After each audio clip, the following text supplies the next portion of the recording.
Well, it's a nice springtime afternoon here at Howmars Farm. It's almost 40 degrees on the end of January. You can see in the background there's not much snow on the ground, and we're here in the woods cutting some firewood and wood for the sugaring operation for next year. I did some marking the other day up in this area.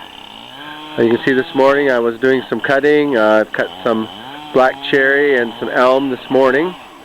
I've got one large black cherry tree over here that I'm also going to be cutting down in just a few minutes, and might possibly get a saw log out of that tree, and the remainder will go into either firewood for the house or firewood for the sugaring operation.